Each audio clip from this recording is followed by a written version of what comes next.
निर्जला एकादशी पर जरूर सुने ये व्रत कथा।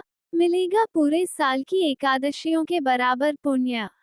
निर्जला एकादशी का व्रत ज्येष्ठ मास के शुक्ल पक्ष की एकादशी तिथि को रखा जाता है। हिंदू धर्म में इस एकादशी का विशेष महत्व है। मान्यता है कि अगर आप साल में पड़ने वाली 24 एकादशी का व्रत नहीं रख पा रहे हैं, तो निर्जला एकादशी का रख लें। इससे आपको हर एक एकादशी का फल प्राप्त हो जाएगा। इस एकादशी को सबसे कठोर एकादशी माना जाता है, क्योंकि इसमें जल तक पीने की मनाही होती है। निर्जला एकादशी पर भगवान विष्णु की विधिवत पूजा करने के साथ दान किया जाता है। इसके साथ ही पूजा के समय इस एकादशी व्रत कथा का पाठ अवश्य करना चाहिए। इससे आपकी पूजा पूर्ण हो जाती है। आइए जानते हैं निर्जला एकादशी की संपूर्ण व्रत कथा। निर्जला एकादशी व्रत कथा।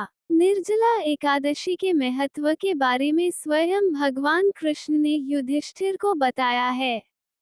उन्होंने निर्जला एकादशी के महत्व के बारे में परम धर्मात्मा सत्यवती नंदन व्यास जी को बताने को कहा था। तब व्यास जी कहने लगे कि हर किसी को एकादशी का व्रत रखना चाहिए।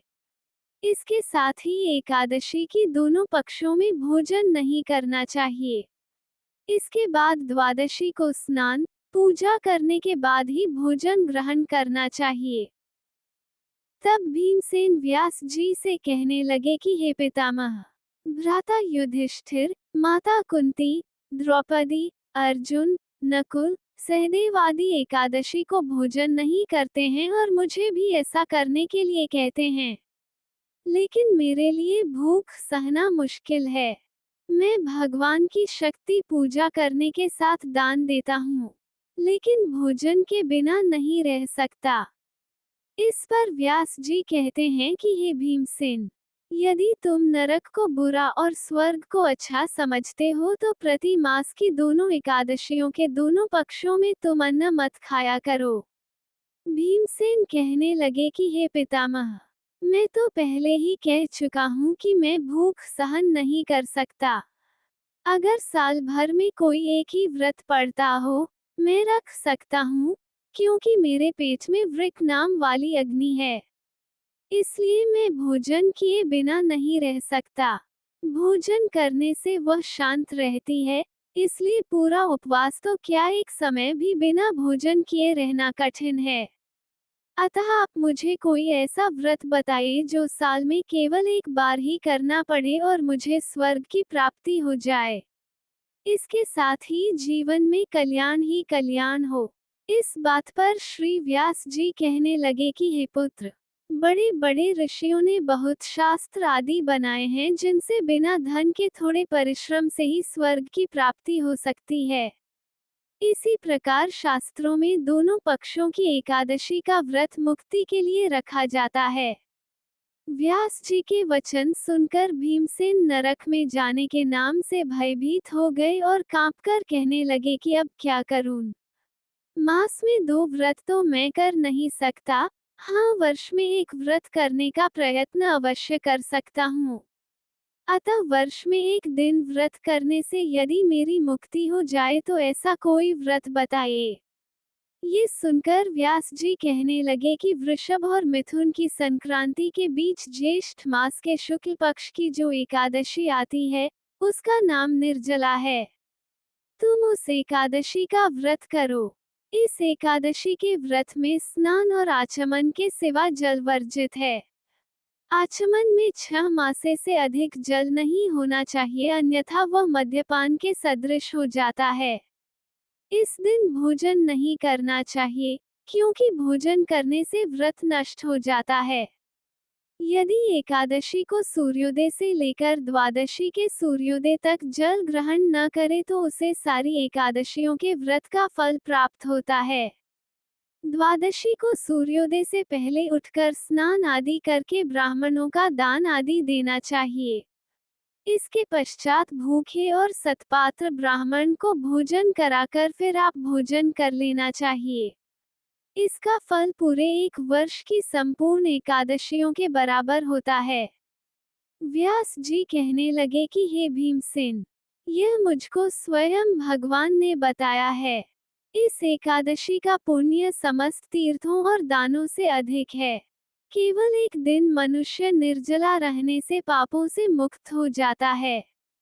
जो मनुष्य निर्जला एकादशी का व्रत करते हैं उनकी मृत्यु के समय यमदूत आकर नहीं घेरते बल्कि भगवान के पार्षद उसे पुष्पक विमान में बिठाकर स्वर्ग को ले जाते हैं। अतः संसार में सबसे श्रेष्ठ निर्जला एकादशी का व्रत है।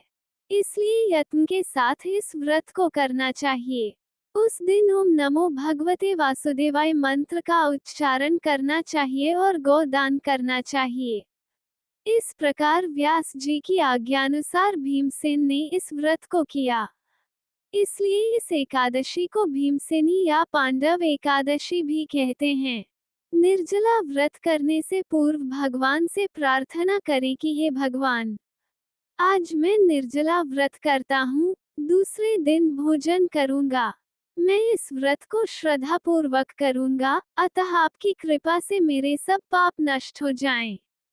इस दिन जल से भरा हुआ एक घड़ा वस्त्र से ढंक कर स्वर्ण सहित दान करना चाहिए। जो मनुष्य इस व्रत को करते हैं उनको करोड़पल सोने के दान का फल मिलता है और जो इस दिन यज्ञादिक करते हैं उनका फल तो वर्णन ही नहीं किया जा सकता। इस एकादशी के व्रत से मनुष्य विष्णु लोक को प्राप्त होता है। जो मनुष्य इस दिन अन्न खाते हैं वे चांडाल के समान हैं। वे अंत में नरक में जाते हैं।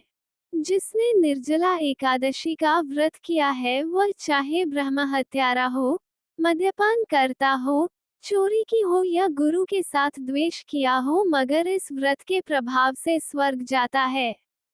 हे कुंती पुत्र, जो पुरुष या स्त्री श्रद्धा पूर्वक इस व्रत को करते हैं उन्हें अग्रलिखित कर्म करने चाहिए। प्रथम भगवान का पूजन, फिर गोदान, ब्राह्मणों को मिष्ठान व दक्षिणा देनी चाहिए तथा जल से भरे कलश का दान अवश्य करना चाहिए। निर्जला के दिन अन्न, वस्त्र, उपहान, जूती आदि का दान भी करना चाहिए। जो मनुष्य भक्तिपूर्वक इस कथा को पढ़ते या सुनते हैं उन्हें निश्चय ही स्वर्ग की प्राप्ति होती है। धन्यवाद दोस्तों, जय श्री कृष्णा। अगर आपको ये कथा अच्छी लगी हो तो प्लीज लाइक, सब्सक्राइब और कमेंट करना मत भूलिए। धन्यवाद।